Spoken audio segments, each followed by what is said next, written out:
10 years ago. Happy birthday, Hiha. Here, take a look at this. I know this is your favorite. Anang Don Cervantes sa yunakahiha niya, habang iniaabot dito ang isang pulang kahon, na naglalaman ng kanyang regalo. Sa halip na kumilos ang dalagita, at lumapit sa kanyang ama, nanatili lamang ito na nakaupo sa kanyang pwesto, na tila walang naririnig sa kanyang paligid, at kailalim ng iniisip, Luciana, can you hear me, princess? Come to papa. Muling saad ng matandang Cervantes. Sa pagkakataong iyon, ay nagbaling sa kanya ng tingin ang kanyang anak.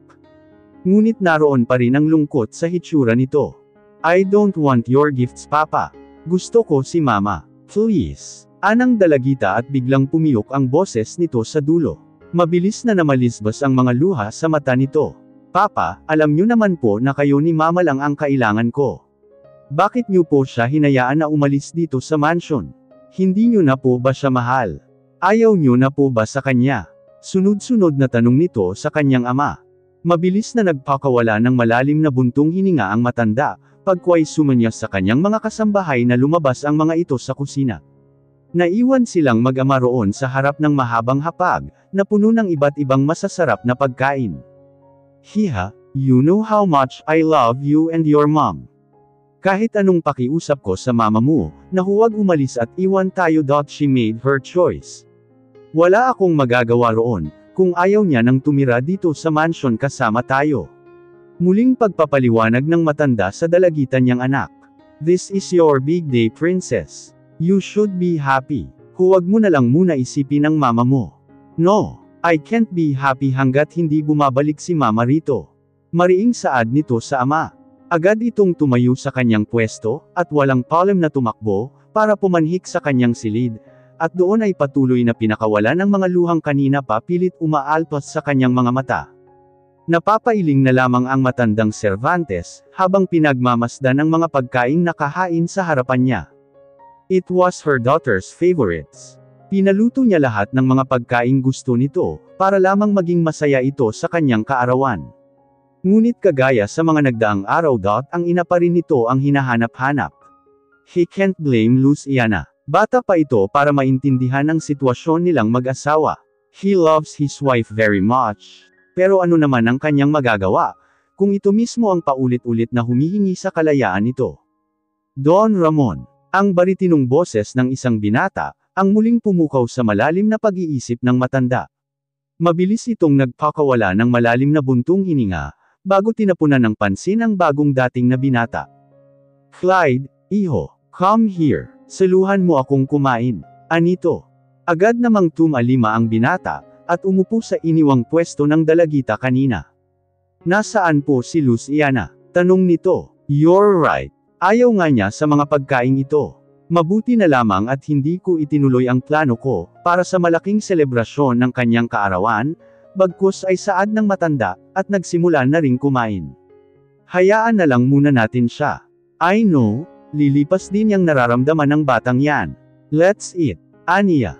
Kinabukasan ay maaga palang nasa tapat na ng eskwelahan ni Luciana si Clyde.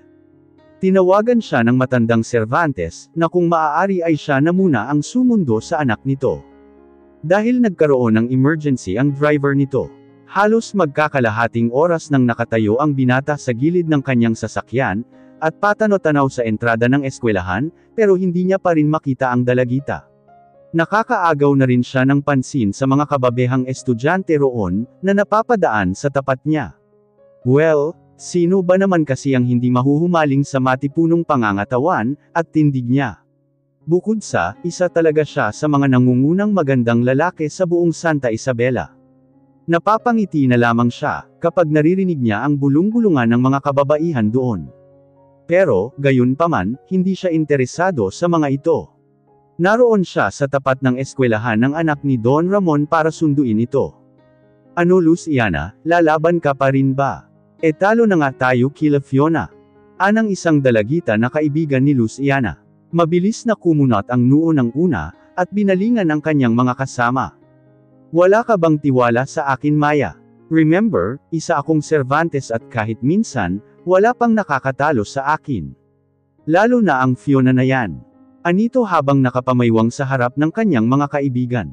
Mabilis na tumaas ang sulok ng labi nito, ganun din ang isang kilay nito. Let's see. Ako pa rin ang panalo sa dulo. Dagdag pa nito ng matano nito sa di kalayuan ang isang pamilyar na balto ng lalaki. Mabilis itong naglakad palabas ng gate, at nilapitan ang binata. Hey, what are you doing here? Seryosong tanong nito kay Clyde. Tinawagan ako ng papa mo. Ako na muna ang maghahatid sa iyo pauwi ng mansion. Tapos na ba ang klase mo? Balik na tanong nito sa dalagita, habang nakatingala ito sa kanya. At the age of 22, Clyde has a height of flat 6, habang nasa 5'4 naman ang dalagita sa edad na 13 anyos.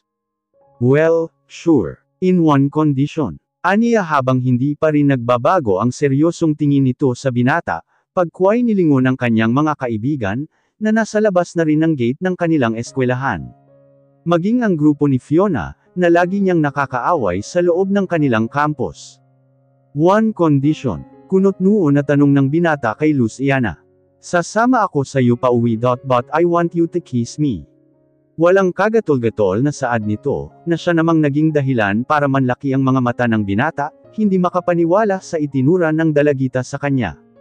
Right here, right now. It's not a request. It's an order, since you're just my father's decoy. Dagdag pa nito. Mabilis na umigting ang bagang ng binata, dahil sa hindi nagustuhan ang tono ng pananalita nito sa kanya. Clyde knows na simula noon pa man, ayaw na talaga ni Luciana sa kanya. Lalo pa noong sabihin ng ama nito na sa mansion na rin siya titira kasama nilang mag-ama. Na si Clyde rin ang mamamahala sa negosyo ng kanyang ama. Habang hindi pa siya handa, at hindi pa siya nakakapagtapos ng kolehiyo. Sa ideyang yun. Mas lalong tumindi ang puot at galit ni Luciana sa binata. Dahil pakiramdam nito, lahat na lamang nang mayroon siya, inaagaw ni Clyde sa kanya. First, her mother. Noong hindi pa umaalis ng mansion ang kanyang ina, madalas niyang makita na nagbabonding ang mga ito.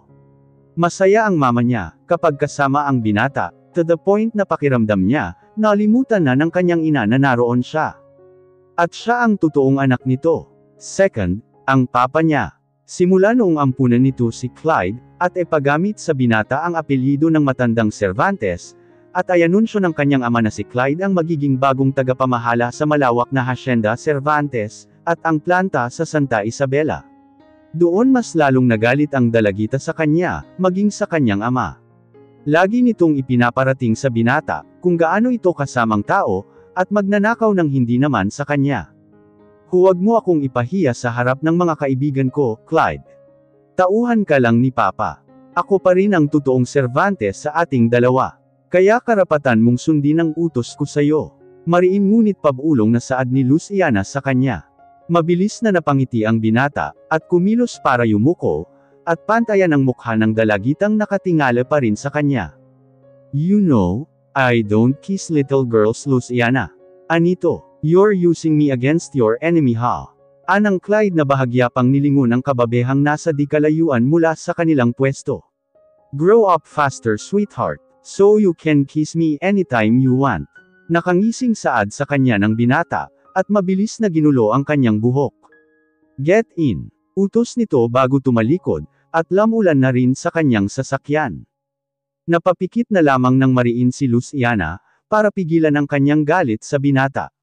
Lalo pa nang makita niya ang nakakalokong ngiti ni Fiona. Ang numero 1 kaaway niya sa eskwelahan nila. Parang sinasabi pa ng babae sa kanya. Na isa talaga siyang talunan. I swear, you will regret this day, Clyde.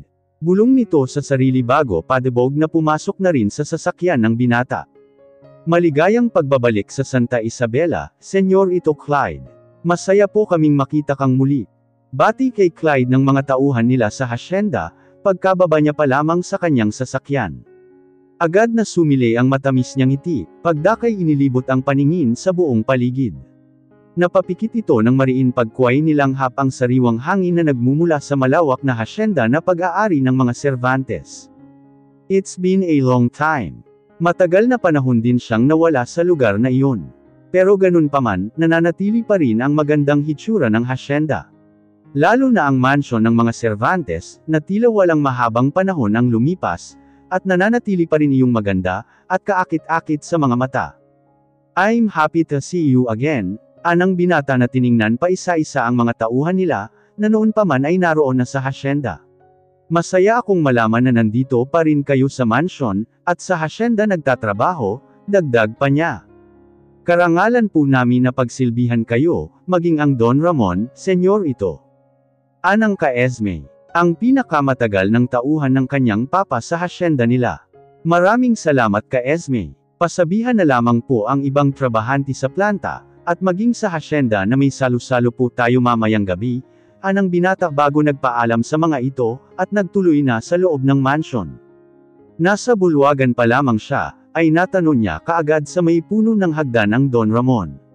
Pababa na ito ng hagdan, habang may nakaalalay na dalawang nurse sa likuran nito.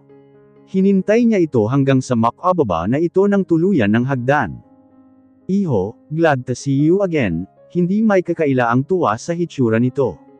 How are you? Dapat hindi ka na muna bumangon sa higaan mo. Baka makasama pa yun sa'yo, sa halip ay saad niya sa matanda. Hindi niya manaminin dito, pero namiss niya talaga ang matandang Cervantes. Kahit pa sabihin, sa loob ng 8 taon na pamamalagi niya sa Spain, ay wala itong palya sa pagpapadala sa kanya ng sulat noon. Iba pa rin talaga ang nasa harap niya ito, at personal na nakakausap. Kung hindi nga lang dahil sa kahilingan nito na umuwi siya ng Pilipinas, wala pa siyang balak na magbalik sa lupang kinalakan niya, dahil doon ang trabaho niya sa Spain. Give me a hug, my son, how much you missed me anang Don Ramon sa kanya. Kahit kailan talaga ang matandang ito. Basang-basa pa rin ito ang tumatakbo sa kanyang isipan. Napapangiti na lamang na lumapit ang binata, at mahigpit na niyakap ang kinikilala niyang ama magmula noon pa man. Salamat at pinaunlakan mo ang kahilingan ko sa iyo anak. You know I can't resist when it comes to you Don Ramon, natatawa pang saad niya rito. Panipi. So, don't beat around the bush. I know this is not your reason, kung bakit mo ako pinauwi ng Pilipinas. Come on Clyde, you haven't changed. Atat ka pa rin lagi kapag alam mong may kailangan ako sa'yo, turan nito. Well, yeah that's true. But I don't think this is the right time to talk about that matters. Bakit hindi ka muna magpahinga? At mamayang gabi natin pag-usapan ang tungkol sa hiling ko sa'yo, anito na tinapik pa ang kanyang balikat, pagkway inakbayan siya, at iginiapaw po sa mahabang sofa na nasa sala ng mansion. I missed you, sa halip ay saad niya rito. I know, natatawa pang sagot ng matanda sa kanya, pero maya-maya ay agad din itong natigilan. What about Luciana? Hindi mapigil ang tanong ni Clyde sa matanda. Mula kasi noong umalis siya ng bansa. Ang huling balita niya tungkol sa anak ni Don Ramon, ay umalis daw ito sa mansion, at walang makapagsabi kung saan ito nagpunta. Maging ang dating asawa nito, ay wala ring alam kung nasaan na ang kanyang anak. Bukod doon ay sadyang iniwasan niya talaga ang makarinig ng kahit anong balita tungkol sa babae. Aaminin niyang hanggang ngayon ay nasasaktan pa rin siya, tuwing naaalala niya ang huling pag-uusap nila ng anak nito. Dahil isa kang magnanakaw Clyde, ninakaw mo ang lahat sa akin. Hindi lamang ang mansion, hasyenda at planta ang kinuha mo sa akin. Maging ang mga tao sa hasyenda na gusto ako, kinuha mo silang lahat sa akin. My dad, even my dad. You stole everything away from me Clyde. Lahat-lahat. Kaya huwag mong hihingiin sa akin ang kapatawaran, na gusto mong makuha. Dahil habang nabubuhay ako sa mundong ito, hinding-hindi mangyayari iyon. Tandaan mo, naging miserable ang buhay ko nang dahil sa iyo. Anang dalagitang si Luciana habang lumuluha ito sa harapan niya. Pilitin man niyang ipaintindi rito ang lahat, wala naman siyang magagawa, kung sarado ang isipan nito para paniwalaan siya. Simula noong gabing iyon, hindi na siya nagkaroon ng lakas ng loob na magpakita sa dalagita.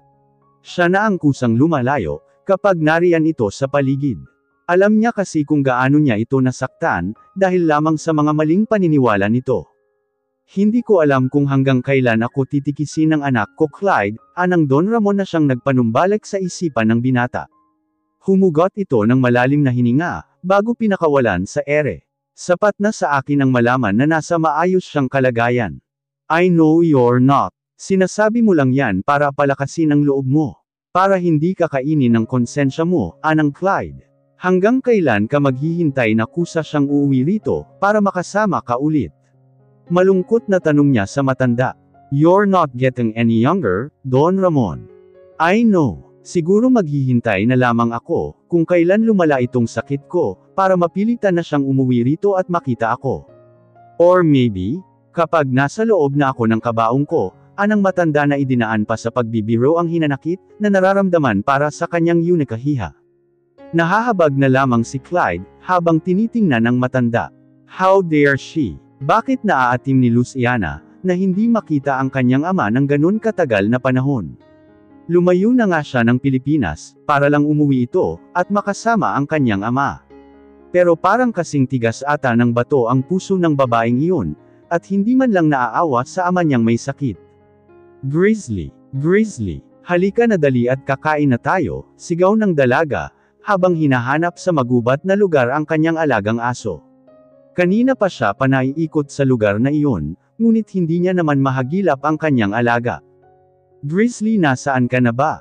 Muling sigaw nito habang pilit na hinahawi ang matataas na damo, na nakaharang sa daraanan niya. Luciana, bumalik na kaya tayo sa bahay? Maggagabi na o. Baka hindi na natin makita ang daan pauwi. Mukhang nasa kabilang lupain na tayo. Hindi na ito sakop sa lugar natin, nag-aalalang saad ni Valerie. Ang matalik niyang kaibigan magmula noong mapadpad siya sa gubat na iyon. Paano uuwi ng bahay si Grizzly, kung hindi natin siya hahanapin? Saglit na lang. Kawawa naman ang aso ko, anang dalaga sa kanyang kaibigan. Napapakamot na lamang sa ulo ang huli, na muling sumunod sa kanya, Grizzly. Paulit-ulit na sigaw nito. Hanggang sa magpasya na rin siyang umuwi na, dahil papalubog na ang araw, at dumidilim na ang buong paligid. Oh, nasaan na ang alaga mo? Bungad na tanong sa kanya ng Nanay Amelia niya. Hindi po namin nakita si Grizzly, Nay Amelia, si Valerie ang mabilis na sumagot sa matanda, habang nagkakamot pa rin ito sa kanyang ulo. Hayaan ninyo at uuwi din yun mamaya. O siya, sige at maligo na kayo roon sa ilog para maghapunan na tayo, utos sa dalawang dalaga. Agad na sumili ang malapad na ngiti sa mga labi ni Luciana, nang balingan niya ang kaibigan. Maligo na raw Valerie, aniya. Hala, ayoko, kakaligo ko lang nung isang linggo eh. Reklamo agad nito, at mabilis na umakyat sa bahay kubo nila, na nasa itaas ng puno ng mangga. Noong isang linggo pa yon. Dapat nga araw-araw kang naliligo, para hindi ka na panay kamot dyan. Halika na, anang Luciana na mabilis din sinundan ng kaibigan, at hinela ito sa braso para muling bumaba ng puno. Ayoko, malamig ang tubig. Sa susunod na linggo na lang, kapag tag-init na, reklamo nitong muli, at mabilis na yamakap sa sanga ng mangga, para hindi siya mahila ni Luciana. Alam mo, para kang hindi dalaga. Tingnan mo ang hitsura mo. Ang dumi-dumi mo. Paano ka magkaka-boyfriend yan, kung hindi ka marunong maglinas ng katawan mo? At sino naman sa tingin mo ang manliligaw sa akin, gayong apat lang naman tayong tao rito sa bundok na ta. Abir Luciana, ani Valerie. Natawa na lamang ng malakas ang dalaga. Kahit ano talagang pagpapalusot ang gawin niya, hindi niya madadala sa ilog ang kanyang kaibigan, para maligo. Maliban na lamang kung kinakailangan na talaga nitong maligo. Madaming gwapo roon sa kabilang bundok. Malay mo may mapadaan dito diba? Sulsol niya pa. Huwag ka nang gumawa ng kwento Luciana. Alam natin pareho na nalibot na natin ang buong bundok simula pa lang. Maligo ka na roon at huwag mo na ako idamay, anito at mas hinigpitan pa ang pagkakayakap sa sanga ng mangga.